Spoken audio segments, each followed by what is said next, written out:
Assalamualaikum warahmatullahi wabarakatuh. Perkenalkan, nama saya Rizkula Irafarudin dari kelas Teknik Elektro B.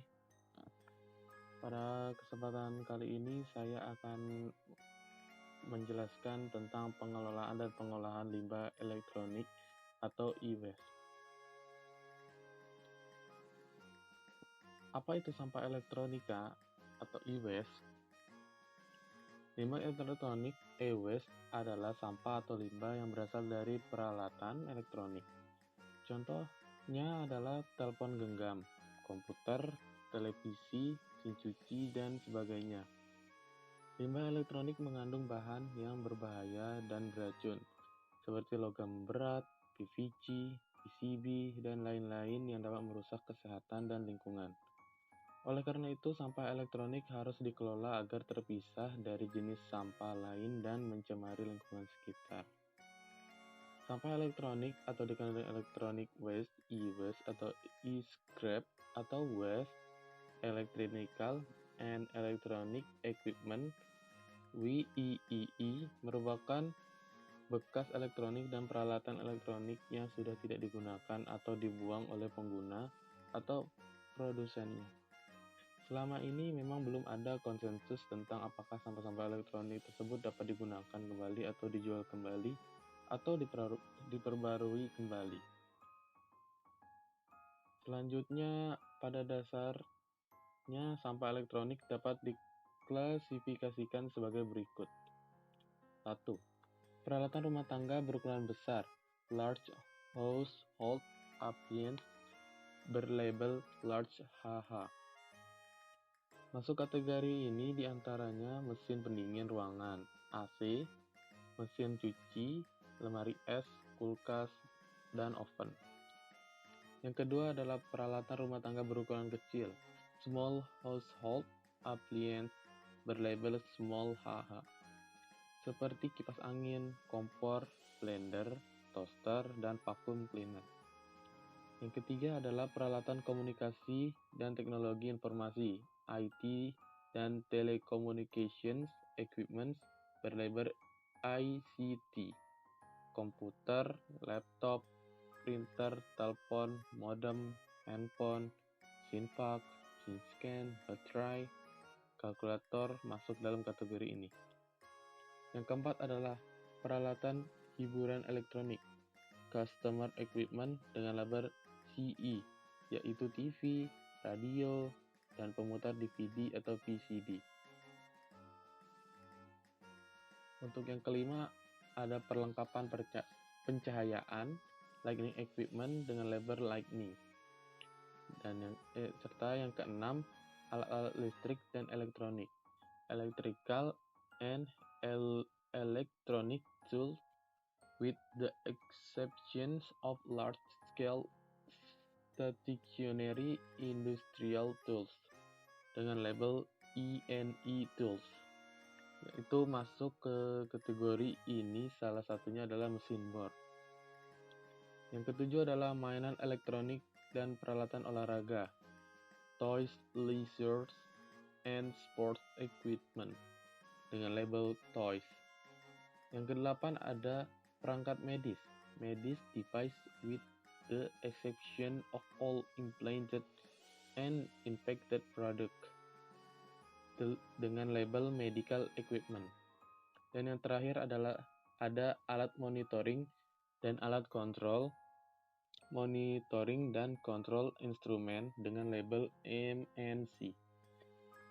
Pada alat-alat yang saya sebutkan di atas itu, masing-masing jenis sampah elektronik tersebut memiliki fungsi, berat, dan ukuran komposisi material yang berbeda, termasuk pula masa aktif end of life-nya. Setiap jenis sampah elektronik juga mengintimidasikan jumlah sampah, nilai ekonomi, dan juga dampaknya terhadap lingkungan dan kesehatan. Peningkatan konsumsi alat elektronik akan mengakibatkan terjadinya lonjakan e-waste di masa yang akan datang. Untuk selanjutnya,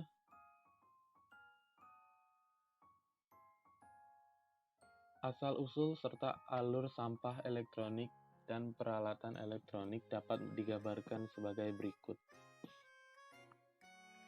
Sampah elektronik dan peralatan elektronik diawali pada penjualan dari produsen maupun toko yang kemudian dibeli dan digunakan untuk keperluan rumah tangga, bisnis, dan kantor pemerintahan.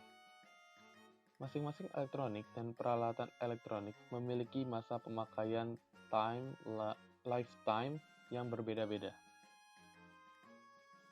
Habisnya jangka waktu elektronik dan peralatan elektronik berubah sebagai sampah elektronik. Praktek yang selama ini dilakukan dalam mengelola sampah elektronik tersebut yaitu dilakukan daur ulang recycling, dijadikan sampah, dibakar atau dibuang, dan dijual atau diperdagangkan baik secara legal maupun ilegal. Selanjutnya adalah dampak e-waste jika tidak dikelola dengan tepat. Sama seperti sifat limbah pada umumnya, e-waste juga dapat memberikan dampak buruk bagi lingkungan dan manusia sendiri. Pertama, adanya dampak terhadap lingkungan. Ketika sampah elektronik yang mengandung bahan berbahaya dan beracun langsung dibuang dan masuk ke lingkungan, beberapa dampak yang terjadi adalah: pertama, mencemari air tanah. Kedua, menimbulkan pencemaran udara. Dan yang ketiga adalah asidifikasi tanah. Contohnya seperti gambar di samping, terdapat banyak sekali sampah e-waste yang dibuang sembarangan di dekat dengan sungai. Selanjutnya, dampaknya pada kesehatan manusia. Limbah bekas elektronik dengan kandungan yang berbahaya dan telah menyatu dengan lingkungan, pada jangka panjang akan memberikan dampak buruk bagi manusia. Contohnya seperti kerusakan DNA, kanker, kerusakan jantung, hati, dan limpa, serta kerusakan otak kronis, dan juga bronkitis.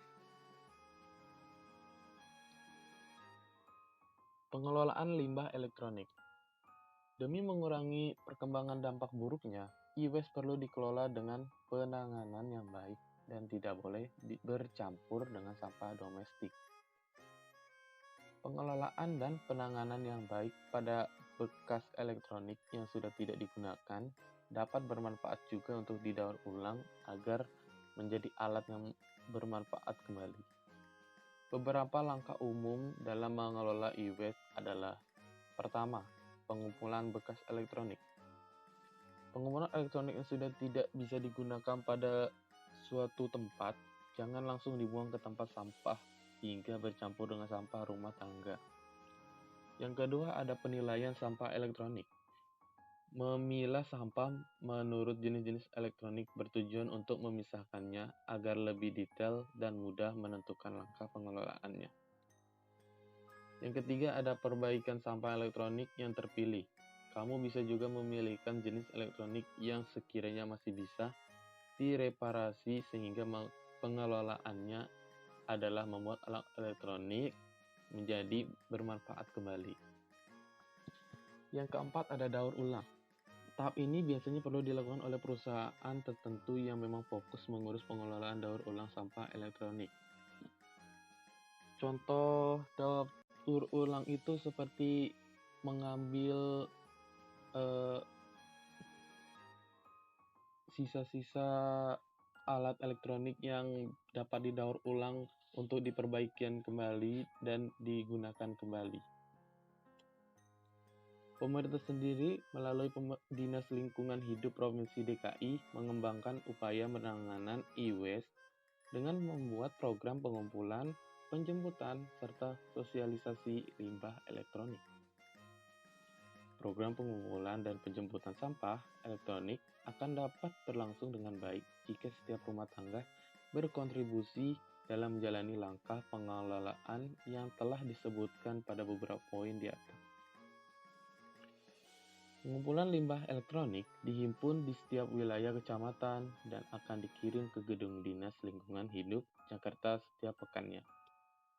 Sementara pada program penjemputan, warga bisa meminta petugas Dinas Lingkungan Hidup untuk datang ke rumah. Layanan ini gratis tanpa dipungut biaya dengan syarat berat elektronik minimal 5 kg.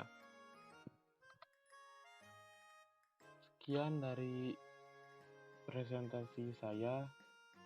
Mohon maaf jika ada yang kurang atau perkataan saya yang kurang berkenan. Saya akhiri, wabillahi taufiq walhidayah. Wassalamualaikum warahmatullahi wabarakatuh.